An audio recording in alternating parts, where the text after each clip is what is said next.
கந்தா போற்றி, கடம்பா போற்றி, கதிர்வேலா போற்றி, ஆறுபடை வீடு கொண்ட முருகா போற்றி. என் அன்பு குழந்தையே, என்று உன் அப்பன் உனக்கு ஒரு அவசரமான செய்தியினை அல்லவா கொண்டு வந்து இருக்கிறேன். ஓடோடி வந்திருக்கிறேன். என் தங்கமே, உன்னுடைய வாழ்க்கையை அழிக்க வேண்டும் என்று மிகப்பெரிய சூழ்ச்சி ஒன்று உன்னை சுற்றி நடந்து கொண்டு இருக்கிறது என்று அவர்கள் மனதார நினைக்கிறார்கள். என் தங்கமே, அவர்கள் யார் என்பதை, எதற்காக இப்படி செய்திருக்கிறார்கள் என்று உன் அப்பன் உனக்கு தெரிவிக்கவே வந்திருக்கிறேன். என் குழந்தை, சொல்கின்ற வாக்கினை கேட்டு பிறகாவது நீ இதிலிருந்து தப்பித்து கொள்ள வேண்டும் என்றுதான் அப்பன் உன்னிடத்தில் சொல்ல வந்திருக்கிறேன். என் குழந்தை, எதுவாக இருந்தாலும் அதற்கு முன்பாக நீ உன் அப்பனுடைய வாக்கினை கேட்டு முடித்துவிட்டு முன்பே பயம் கொள்ளக்கூடாது. இந்த அப்பன் உனக்கு வாழ்க்கையில் எந்த பாக்கியத்தையும் எல்லாவற்றையும் உனக்கு கொடுத்திருக்கிறேன் என்பதை நீ புரிந்து கொள்ள வேண்டும்.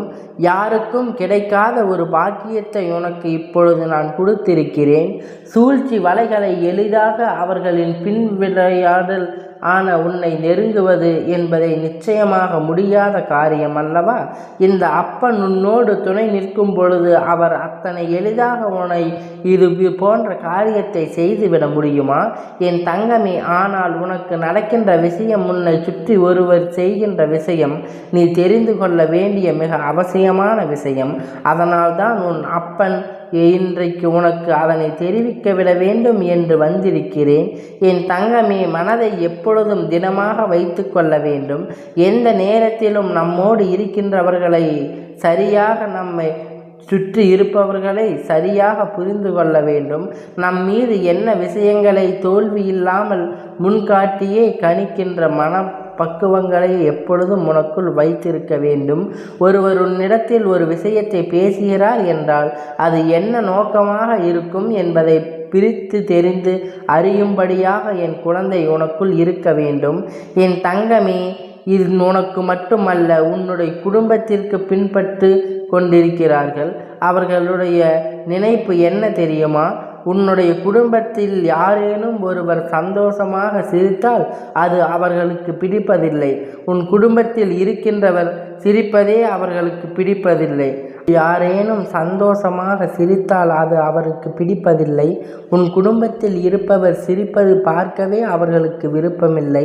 யாரேனும் உன் குடும்பத்தில் சத்தமாக சிரித்துவிட்டால் உடனே அவர்கள் அங்கு முழங்கிக் கொண்டு இருக்கிறார்கள். என்ன சத்தம் என்பது எல்லாம் சிரித்து கொண்டே இருக்கிறார்கள், மனதுக்குள் நினைக்கிறார்கள்.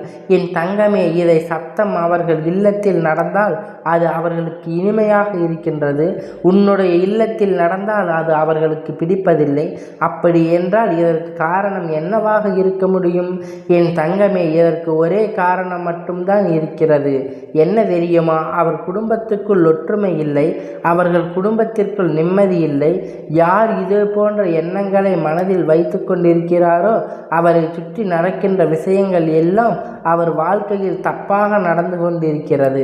ஆனால் அருகில் இருக்கின்ற உன்னுடைய குடும்பத்தில் எப்பொழுதும் அவர்களுக்கிடையே போன்ற தோன்றினால் உன்னுடைய குடும்பத்தில் இருக்கின்ற எங்கள் எல்லா ஒரே சந்தோஷத்தை பற்றி மட்டுமே அறிந்து கஷ்டங்களை பற்றி தெரிந்தால் அவர்கள் இன்னும் சந்தோஷப்படுவார்கள்.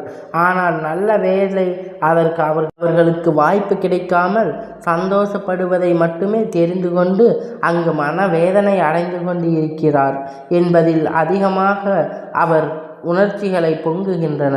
அப்படி ஏனென்றால் இவர்கள் எந்த நேரத்திலும் எந்த விஷயத்தை செய்ய துணிந்தவர்களாக இருப்பார்கள். ஏன் எந்த ஒரு விஷயத்தையும் செய்ய துணிந்தவர்கள் இருப்பார்கள்? என் தங்கமே, இவர் இது போன்ற வேலைகளை செய்கின்றார் என்றால் எப்பொழுதும் சொல்லிவிட்டேன். ஏனென்றால் நீ அவர்கள் யார் என்பதை நிச்சயமாக புரிந்து கொள்வாய். என் தங்கமே, தமிழ் கழகத்தில் உன்னுடைய இல்லத்திற்கு உன்னுடைய உறவு ஒருவர் வந்திருந்தார். என் தங்கமே, அந்த உறவு உன் இல்லத்திற்கு வந்த இவர்களுக்கு பிடிக்கவில்லை. அது மட்டும் இல்லாமல் அந்த உறவானது உன் இல்லத்திற்கு வந்தால் யார் அந்த உறவு?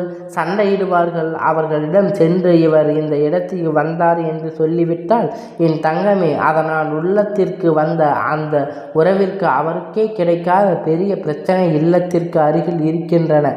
இவர்கள் என் தங்கமே, உன்னுடைய இல்லத்திற்கு யாரேனும் வருவது புரிந்தால் ஏன் வந்திருக்கிறார்கள்? என்று எதற்கு வந்திருக்கிறார்கள்? என்ன விஷயம் இருக்கும்?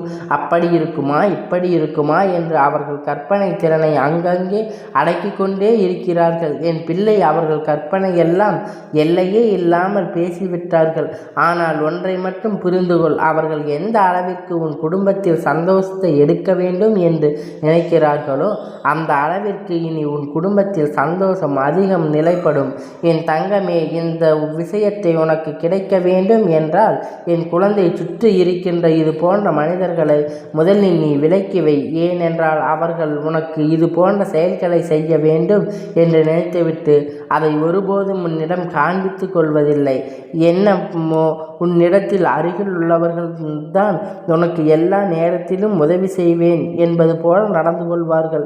உன்னிடத்தில் எப்பொழுதுமே அவர்கள் நமக்கு பிடித்தவாறு நடந்து கொள்வார்கள் என்பதை நீ புரிந்து கொள்ள வேண்டும்.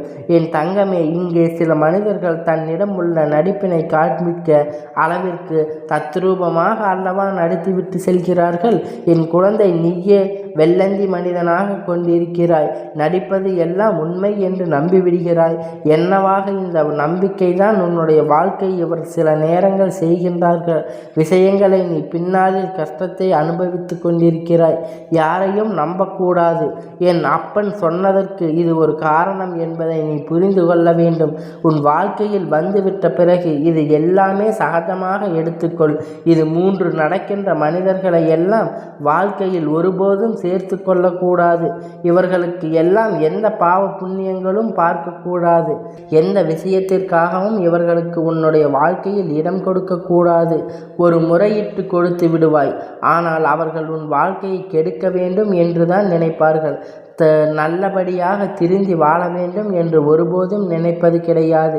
என் தங்கமே, உன் மனதில் இருக்கின்ற எண்ணங்கள், உன் மனதில் இருக்கின்ற நல்ல எண்ணங்கள் எல்லாம் அவர்களுக்கு ஒருபோதும் ஆபத்து என்று ஒன்று வந்தவுடன் அவர்களுக்கு நீ ஓடோடி உதவி செய்கிறாய்.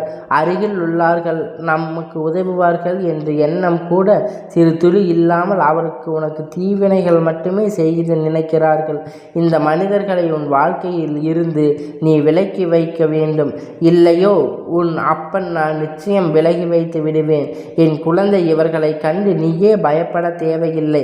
ஆனால் இவர்களை கண்டு நீ ஒதுங்கி நிற்க வேண்டிய அவசியம் நிச்சயமாக இருக்கிறது.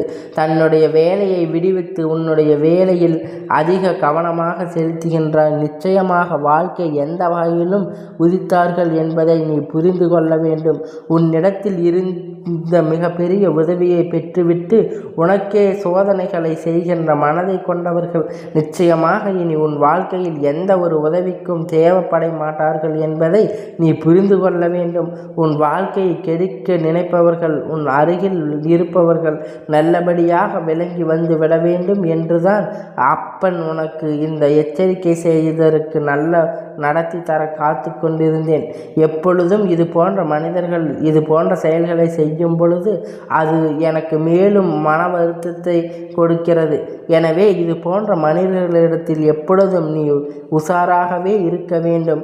எப்பொழுதும் அவரோடு பழக்க வழக்கங்களை சுருக்கி கொள்ள வேண்டும். என் தங்க பிள்ளையே, எப்பொழுதும் என்னுடைய ஆசீர்வாதங்கள் உனக்கு உண்டு. கந்தா போற்றி, கடம்பா போற்றி, கதிர்வேலா போற்றி, 6 படை வீடு கொண்ட முருகா போற்றி.